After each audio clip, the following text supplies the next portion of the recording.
만약 4월 4일 목요일이 배당날일인 종목은 배당금이 상관없는 분께는 가장 저렴하게 살 수도 있는 날이 됩니다. 2024년 4월 4일 목요일 누워먹는 세계 경제 소식 8개 시작합니다. 미국 탐욕공포 지수는 61로 하락하였습니다. 코인 탐욕공포 지수는 70으로 하락하였습니다. 미국 민간 고용 ADP 지수 예상치 상회.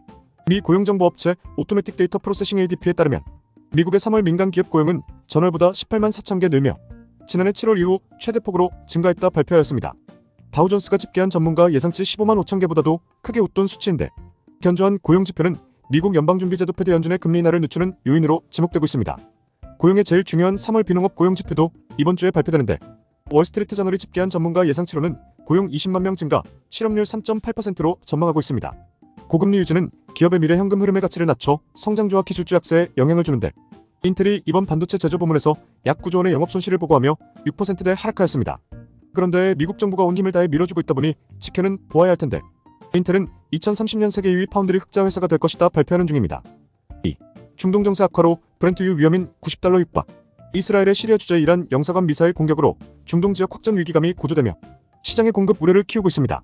이란 최고 지도자 아야톨라 알리 하메네이는 전날 성명에서 혐오스러운 시온주의 정권 이스라엘의 우두머리들에게 저주가 있을 것이라며 강경 대응을 예고하였는데 이날 공개된 미국의 원유 재고가 시장 예상을 웃돌면서 다행히 추가 상승은 제한되었습니다.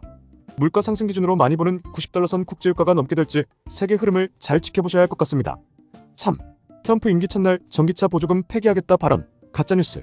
중국이 멕시코에서 만들어서 미국에 들어오며 관세를 피하고 있어 미국 전기차 산업을 위해 중국 배터리에 보조금을 안 주겠다는 얘기를 국내 언론사들이 바꿔서 전기차 전체에 배터리 보조금 폐기라는 내용으로 일괄로 뿌리게 된 기사라고 합니다.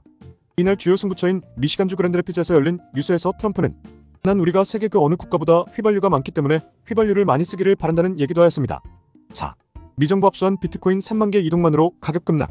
블록체어에 따르면 미국 정부 소유의 한 지갑이 실크로드 범죄 사건 때 압수한 비트코인 3만 개를 여러 차례 나누어 코인베이스로 이체했다 밝혔습니다.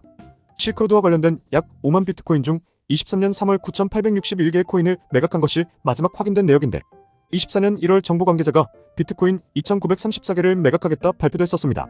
현재 미국 법무부, 국세청 및 기타 기관은 공식적으로 23년 7월을 마지막으로 매매한 적은 없고 약 21만 개의 비트코인을 보유하고 있는데 매도될 수 있는 많은 물량이 악재로 남아있다는 인식이 이번 3만 개 비트코인의 이동 사건으로 증명된 것 같습니다. 5. 미국 경제 공룡 제너럴 일렉트릭, 헬스케어와 우주항공, 에너지로 세계사 분할. 130여 년 역사를 자랑하며 미국 제조업의 공룡 역할을 했던 제너럴 일렉트릭지가 세계 기업으로 쪼개져 새 출발을 하게 되었습니다. 항공우주 부문 지위 에어로스페이스와 에너지 부문 지위 베르노바로의 분할 작업을 완료하였는데 의료기기 부문은 이미 지휘 헬스케어란 이름으로 지난해 초 분사를 마쳤었습니다. 이로써 지휘는 1892년 토머스 에디슨이 설립한 지 132년 만에 세계 회사로 새로운 출발을 하게 되었는데 한때 세계 시장 총액 1위도 찍고 미국에서 손을 안 대는 분야가 없던 미국 경제의 공룡지휘가 2008년 글로벌 금융위기 때 지휘캐피털로 맞았던 직격탄에 2018년 다우존스 30산업 평균지수에서도 제외되는 굴욕을 겪었지만 최근 7년 만에 최고치를 기록하며 20% 추가 상승 전망 등 새로운 흐름을 보여주고 있습니다. 6. 삼성엔지니어링과 GS건설, 사우디에서 9.6조 잭팟.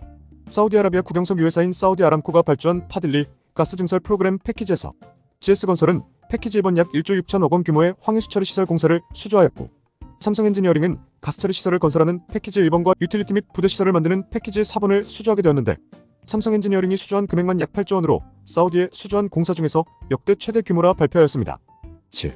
대만 25년 만에 최대 규모 지진, 주변국 쓰나미 경보.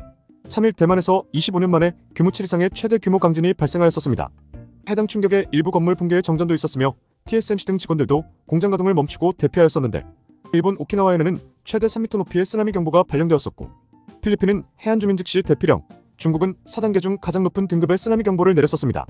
10여 분 뒤에는 규모 6.5의 여진도 이어졌었는데 대만 당국은 원전은 정상적으로 운영되고 있으며 전력망도 안정적이라고 설명하였습니다. 주관적 칼럼 8. 배당날일이란? 그날 주가가 떨어지는 이유. 우선 배당금을 받기 위해선 배당날일 전날인 배당기준일에는 주식을 보유하고 있어야 합니다. 여기서 말하는 주식 보유란 주식 매수 후 상거래일 때 대금 결제가 이루어진 것을 얘기하는데 한마디로 주식 매수는 보유와 달라 배당기준일날 주식 매수를 하는 건 의미 없다는 말과 같게 됩니다. 배당금을 받고 싶다면 공휴일은 제외하고 배당기준일이 수요일이라면 월요일까지 매수하면 되는 것인데 배당기준일 다음날인 목요일은 배당날일로 전체 배당으로 나갈 현금이 시가총액에서 미리 빠져나는 걸 가정한 상태로 주식 거래가 시작되기에 기본적으로 주가가 하락되어 시작하는 걸 볼 수 있습니다. 여기에 더해 배당기준일을 충족한 물량들이 다음날인 배당날일날 매도로도 나오기 때문에 만약 4월 4일 목요일이 배당날인 종목은 배당금이 상관없는 분께는 가장 저렴하게 살 수도 있는 날이 됩니다. 오늘의 한 줄. 애플은 1980년 상장부터 2012년까지 32년간 225배가 올랐지만 계속 보유한 사람들은 80%의 하락을 2번, 40%의 하락은 여러 번 겪으며 2008년 60%라는 큰 하락 이후 큰 상승의 흐름을 얻습니다.